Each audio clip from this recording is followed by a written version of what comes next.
அனைவருக்கும் பள்ளிப்பாளையம் ஜோதிட கலாநிதி தனக்கோடியின் வணக்கம். ஒவ்வொருவருக்கும் வீடு வாங்க வேண்டும் என்ற ஆசை நிச்சயமாக அவர்கள் மனதில் இருக்கும். அப்படி இருக்கும்போது இவர்கள் வீடு வாங்கலாமா என்பதற்கு ஒவ்வொரு லக்னமாக ஒரு கிரக நிலையை பார்த்து கொண்டிருக்கிறோம்.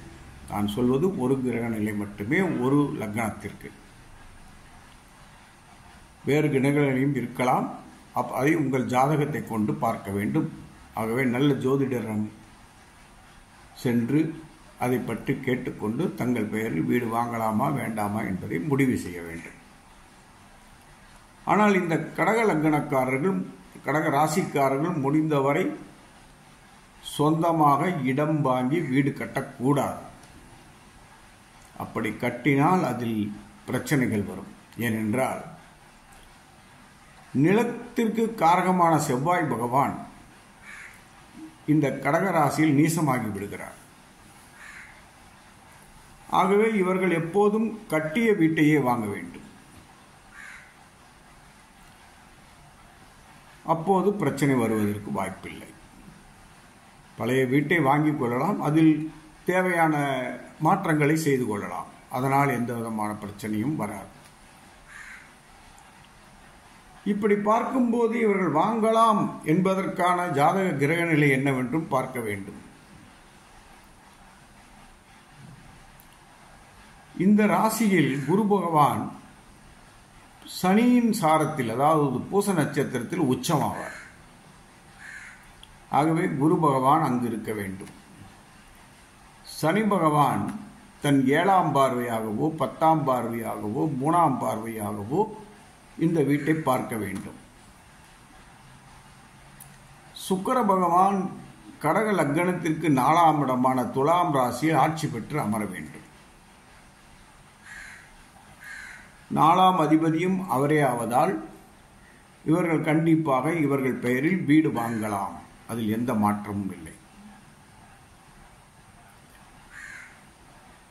இந்த ராசிக்காரர்களுக்கு குறிப்பாக சொந்தமாக ஒரு வீடு வேண்டுமென்றால் இவர்கள் மனைவியின் பெயரில் வாங்குவது நல்லது. ஏனென்றால் வீடு, வண்டி, வாகனத்தை குறிக்கும் 4ஆம் இடம் என்பது சுக்கிரனின் வீடாகும். அங்கு சுக்கிரன் ஆட்சி மூலத்திரிகோணம் பெற்று அமர்ந்திருக்கிறார். சுக்கிரன் என்பது திருமண காரகனை குறிக்கும் ஆஞ்சாதகத்தில். அப்படி இருக்கும்போது இவர்கள் தங்கள் மனைவியின் பெயரில் வீடு வாங்கினால் அந்த வீடு நிலைக்கும். அதே சமயத்தில் மனைவியின் ஜாதகத்தையும் பார்த்து கொள்ள வேண்டும். அவர்களுக்கு வீடு வாங்கும் யோகம் உள்ளதா என்பதையும் பார்த்து கொள்ள வேண்டும். இதே பெண் ஜாதகமாக இருந்து கடக லக்னமாக இருந்தால் மகர ராசியில் செவ்வாய் பகவான் இருக்க வேண்டும். அங்கு செவ்வாய் பகவான் உச்சமாக இருப்பார். அங்கிருந்து கடக ராசியை பார்ப்பார், கடக லக்னத்தை பார்ப்பார். அப்போது இவர்கள் சொந்த வீடு வாங்கும் அமைப்பு உருவாகும். இடம் வாங்கியும் வீடு கட்டலாம் என்ற நிலையும் ஏற்படும்.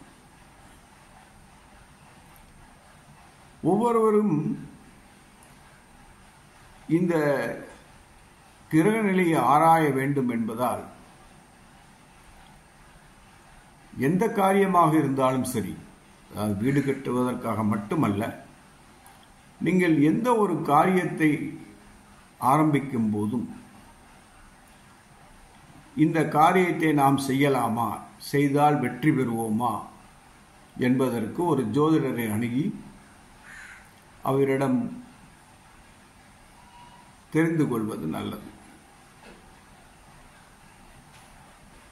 ஒரு தொழில் செய்தாலும் சரி, வீடு வாங்கினாலும் சரி, தங்கள் பெயரில் வாங்கலாமா, தங்கள் குடும்ப உறுப்பினர்கள் பெயரில் வாங்கலாமா என்பவை அனைத்தும் இந்த ஜாதகத்தை வைத்து பார்த்து கொள்ள வேண்டும். ஏனென்றால் ஜாதகம்தான் தலையெழுத்து. அந்த தலையெழுத்தை, பிரம்மா எழுதிய தலையெழுத்தை படிக்கக்கூடியவர்கள் ஜோதிடர்கள் மட்டுமே. அதனால்தான் ஜோதிடர்களை தெய்வஞர்கள் என்று சொல்வார்கள், தெய்வஞர்கள் என்று சொல்வார்கள். இதுபோல ஆராய்ந்து ஒரு காரியம் செய்யும் போது அந்த காரியத்தில் நிச்சயமாக வெற்றி கிடைக்கும். எனக்கு தெரிந்தவரை கடகராசிக்காரர், கடக லக்னக்காரர்கள் தங்கள் பெயரில் வீடு வாங்காமல் இருப்பதுதான் நல்லது என்று கூறிக்கொள்கிறேன். இல்லை என்றால் வீடு வாங்கி வாடகைக்கு விட்டு விடுங்கள். நீங்கள் வாடகை வீட்டில் இருக்க வேண்டும். அதுதான் உங்கள் ராசிக்கு, லக்னத்திற்கு நல்லது. மீண்டும் அடுத்த பதிவில் சந்திப்போம். மேலும் விவரங்களுக்கு என்னை தொடர்பு கொள்ளலாம். எனது மொபைல் நம்பர் 93 64 11 12 94 மற்றும் 94 84 87 31 33 00, அதாவது 9487 313300. நன்றி, வணக்கம், வாழ்க வளமுடன்.